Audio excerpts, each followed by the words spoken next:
Hi guys, so welcome back ulit sa ating YouTube channel. So ito na yung lesson 7 sa ating Calculus 3. So sa review ng differential calculus application. So ito yung application o yung analytic geometry using optimization process o using relative extrema. Okay, so dito naman ganoon pa rin, same pa rin naman tayo ng pattern. Hahanapin pa rin natin yung i-maximize or i-minimize. Pero dito naman, ang konti application dito or ang kakaiba nito sa trigonometry. So sa trigonometry, dapat ang goal mo makagawa ka ng right triangle. Isa sa pinakamapapadali ka. Okay, then pangalawa is dapat kabisado yung mga trigonometric identity. So dito naman, syempre dapat marunong ka mag-plot. Alam mo yung mga equation, alam mo yung mga alam mo yung mga point slope form. So dapat alam mo yung mga ganong bagay dito. Okay, so basta more about analytic geometry siya. Okay, so tiwala naman ako na alam niyo yung mga analytic geometry niyan. Okay, so example na tayo. So yun ang example number 1. So two vertices of a rectangle are on the x-axis. So again, so ito medyo may figures. So parang paano naging analytic yan? Okay, so ito kasi po-form tayo eh. So sabi niya, two vertices of a rectangle are on the x-axis. The other two vertices, so pag sinabing vertex yung point. Okay, so hindi yan yung side. Okay, so the other two vertices are on the lines whose equation are y is equal to 3x and 2x plus y is equal to 20. Okay, so ayan yung mga given natin. So bago ang lahat ng yan, syempre kung napansin mo may nilagay na akong graph dito. So i-graph ko siya totally para ma-imagine nyo ano ba talaga itsura ng ating tanong na yan. Okay, so una syempre gilagay natin yung mga given, tapos i-graph ko na lang. So yung given, so kahit wala naman talaga to, so y is equal to 3x. Yung isa naman is yung 2x plus y is equal to 20. So pwedeng maging ito, this is y is equal to negative 2x plus 20. So ang slope nito is negative 2. So where yung kanyang intercept is 20. So somewhere 20 kung saan man yan. Okay, kumbaga pababa. Okay, so ngayon, i-graph muna natin yung dalawang triangle na yan bago natin ilagay sa loob yung rectangle. So obvious kasi no, so two vertices of a rectangle are on the x-axis, so meaning andi dito yan somewhere. Tapos yung dalawang vertices na nasa part ng dalawang triangle na yan. So in which na sila ay dapat mag-meet. Okay, so una is y is equal to 3x. Okay, so imagine mo if y is equal to 3x, start siya una sa 0. So if y is equal to 3x and x is equal to 0, una dito siya. Okay, if x is 1, therefore ito siya. If x is 2, therefore 1, 2, 3, 4, 5, 6, dito siya. Okay, so kung papansin mo, so kuha na ako ruler. So may props na akong ruler, so kudos doon sa nagbigay. Ay hindi, pulot ko lang pala to. Nagaw ko lang to sa room. So assuming na yan, so ito yung magiging itsura ng graph para sa kanya. Okay, next is yung y is equal to negative 2x plus 20. So assuming ito, na-meet natin ng 20 somewhere dito. Okay, tapos yung rise overrun niya is negative 2. So yung rise niya is step down. So kung pababa, so 1, 2, ganun, 1, 2, ganun, 1, 2, ganun. Bababa. So kunyari lang inequate natin yan. That is 3x, 2x, 5x. So kunin natin intersection nila para makita ko saan sila mag-meet. So kunin natin intersection para alam ko saan mag-meet yung dalawang triangle. Tapos doon na lang tayo mag-start ng graph. So yung intersection ng dalawang to, kunyari naging 3x to, 5x divided by 5x, so 20 divided by 4, so 4. So mag-meet sila una sa 4. Okay, so mag-intersect sila sa 4. Kung 4 yun, 4, 12. So mag-intersect sila sa 4, 12. So ito yun, 4. Tapos 1, 2, 3, 4, 5, 6, 7, 8, 9, 10, 11, 12. So somewhere dito. So assuming dito sila nag-intersect. So ito, ayusin nyo rin syempre yung graph nyo. So assuming dito sila nag-intersect. Okay, so dyan sila assuming nag-intersect para tumapat. Ngayon, gagawa na tayo dito ng ating rectangle. So ito yung medyo may problema. Sir, hindi po natin alam ano po itsura ng rectangle natin. So may dalawa tayo ng rectangle. Sabi, yung unang dalawang vertices is nasa x-axis. Okay, yung dalawang other vertices nandito dito. So assuming nilagay ni sir dito yan, so gawa tayo dito. Kunyari lang, gawa tayo dito ng point. So hindi to eksaktong ano ko. So kasi kaya nga sinabi compute the area of the largest rectangle. So possible kasi it's either dito mo gawin, kumbaga pag ganun mas mahaba, or pwedeng ganito. So kaya nga parang arbitrary, so pwedeng dito mo lagay para makita. So assuming lang ito yung nagawa kong triangle. So hindi talaga eksakto. Kasi hanapin natin kung nasaan vertices sila. Tapos ito yung isa. So ipapantay ni sir. Okay, then natin ang guhit. So assuming pantay ha. So assuming na napantay na rectangle yan. So yan. Okay, so una, syempre i-name natin to as x sub 1. So yung coordinates dito ito yung x sub 1, ito yung x sub 2. Okay, so arbitrary, hindi natin alam totally yung y na yan. Okay, so assuming na y yung kanyang taas. Okay, so y din to kasi nga right triangle siya. Okay, so ngayon kukunin ko yung mga coordinates ng mga yan. Ang coordinates sa part na to, ito ay x sub 1, 0. Ito ay x sub 2, 0. Sa taas na to, ang coordinates nito is x sub 2, y. Kasi y to. So y yung up, kumbaga y lang yung distance nan. Ito naman ang coordinates nito is x sub 1, y. Okay. So ngayon, ano ba yung pinapakuha sa atin? Compute the area of the largest rectangle. Okay, so ngayon dito, arbitrarily, meron tayong y as the width. Okay, then para sa kanyang length, hindi natin alam yung length. So para makuha natin yung distance between 2 points sa ating real line, paano yun? Sir, kunin mo lang po yung absolute distance ng dalawa, or meaning yung x sub 2 minus x sub 1. Kukunin ko lang po yung distance nun. So ngayon, ito yung gagawin. Ang kailangan kasi natin gawin is kunin natin yung area kasi yun yung gusto natin i-maximize, o yun yung natin objective function. So punta tayo dito sa area. Yung area is equal to length times width. Okay? Wherein, ano yung length natin dito? Unahin natin width. Yung width, obviously, ang width natin is y. Okay? Ang length natin dito, medyo kakaiba. Sir, bakit?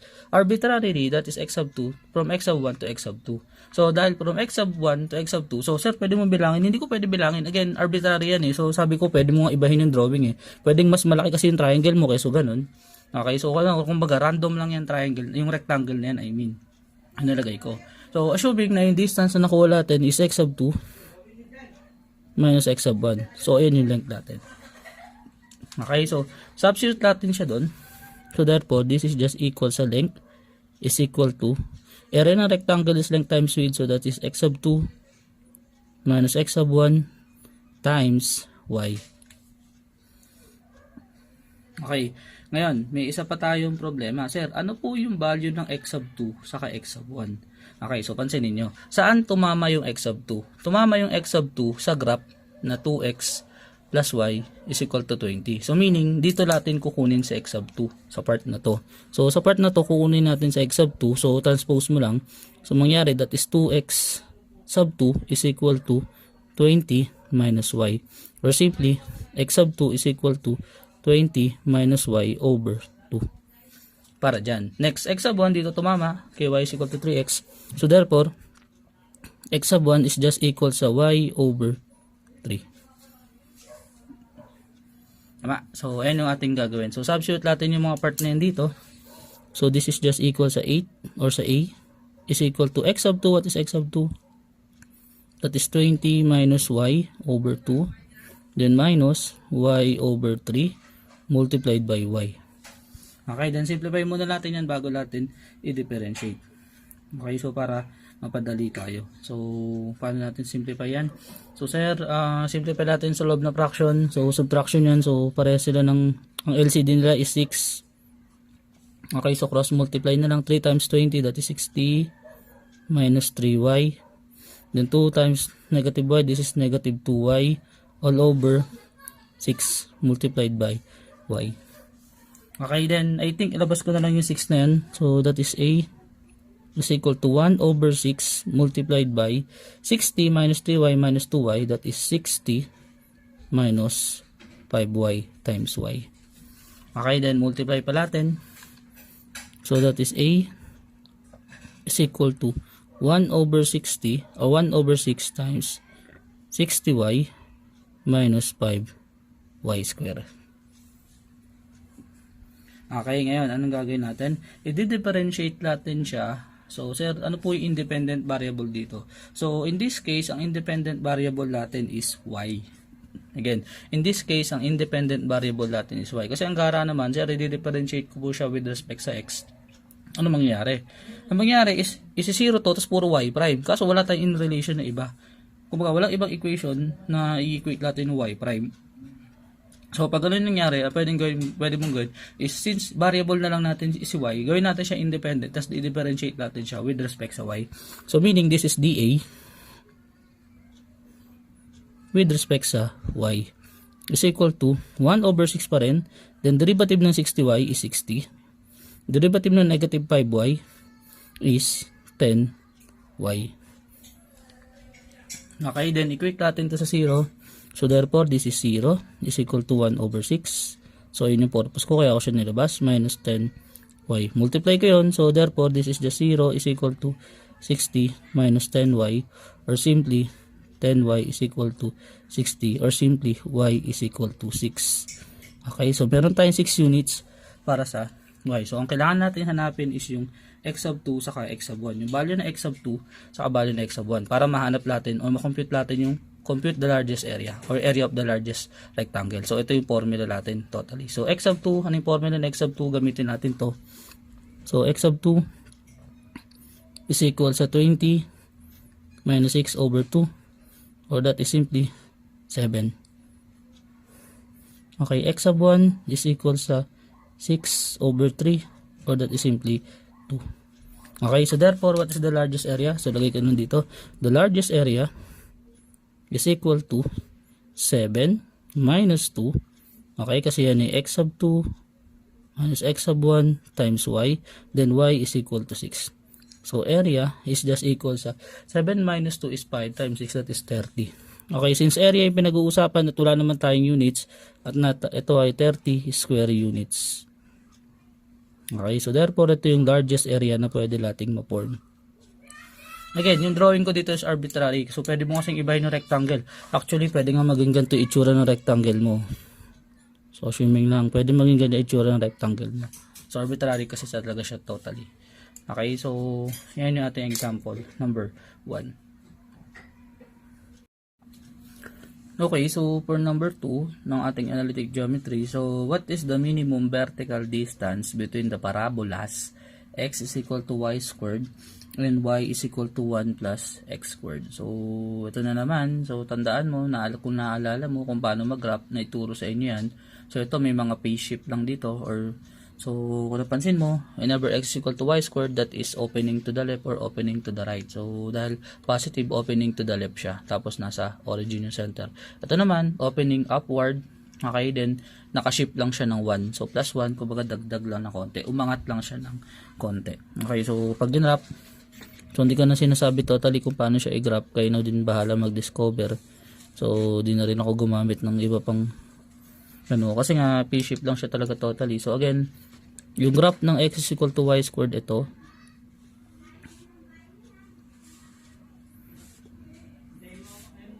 Okay, so dapat basic na lang sa inyo yung bagay na yan. So, dapat alam na alam nyo yan.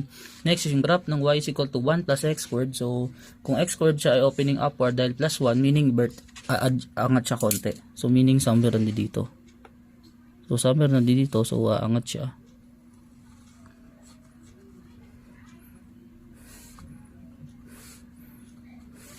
Okay, ngayon, ano yung tanong? What is the minimum vertical distance between the parabola x is equal to y squared and y is equal to 1 plus x squared? So, ibig sabihin, yung figure na to, ito yung hinahanap, yung minimum vertical distance dito ng dalawang yan. So, kung i-zoom ko lang konti, so, baga, ito yung itsura niya. So, ang sabi, hanapin mo daw yung minimum vertical distance dyan. So, di natin alam kung nasan dyan. So, let's say, yan yung D. Okay, so para malaman natin yung minimum vertical distance, syempre kukunin natin yung distance along sa y-axis tapos sa x-axis. Along sa dalawang y-axis ng dalawa. Okay, so proceed tayo sa given. So, ang given natin una, So, ang given natin is x is equal to y squared. Yung pangalawa, y is equal to 1 plus x squared. Okay? So, dito dapat malaman mo kung sino yung mas mataas sa kanilang dalawa. So, kumbaga, sino yung nakapatong sa kanilang dalawa. Kumbaga, sino yung higher. So, kung papasin mo, sino yung mas higher sa kanila, obviously, yung x is equal to y plus, obviously, itong ang nakapatong totally is okay, so yun nga, no, obviously ang mas nakapatong is yung red, no, kumbaga siya yung nasa taas, nasa baba yung green. Okay, so since ang hinahanap natin yung vertical distance nila, so ang gagawin natin, so ito, dahil ito ay x is equal to y squared, dapat gawin natin in terms of y to. So this is just square root of x is equal to y. Okay, so assuming ito ay y sub 1, pangalawa dito, this is y sub 2 is equal to 1 plus x squared.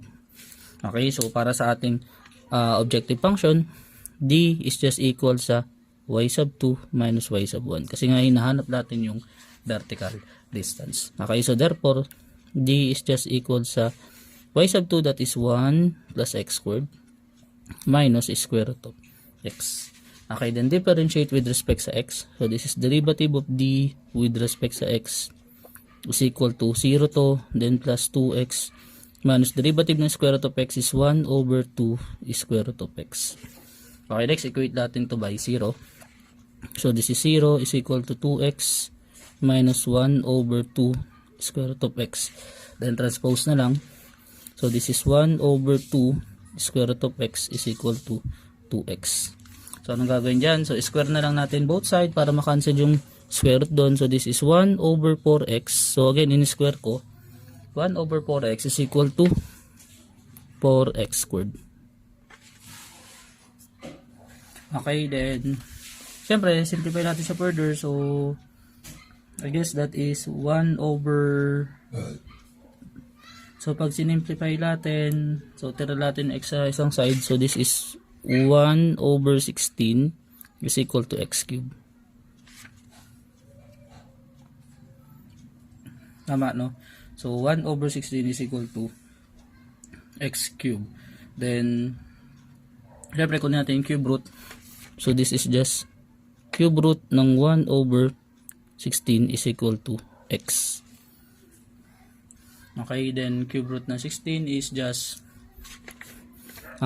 pagkakaalala ko, so kailangan natin siya i-multiply by 16 para maging perfect cube siya. So i-multiply natin sa 4. So I guess this is cube root ng 1 over 16 times 4 over 4.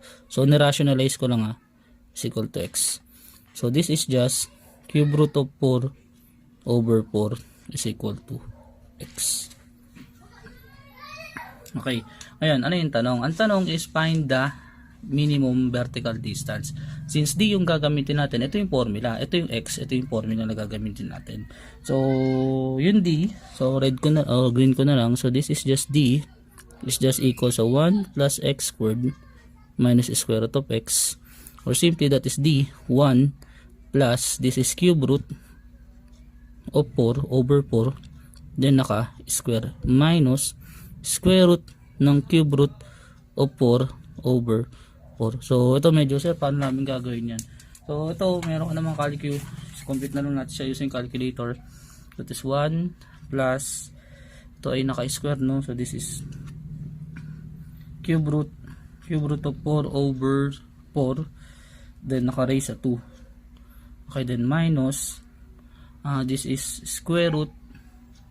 Okay, then yung nasa loob is cube root. So this is cube root of 4 over 4. Okay, so check natin kung tama yung pagkaka-input ni sir.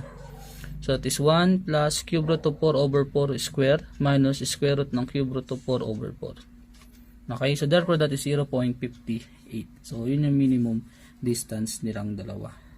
Okay, so that is 0.58. So the minimum distance. Okay, so therefore d is equal to 0.58 units o unit lang.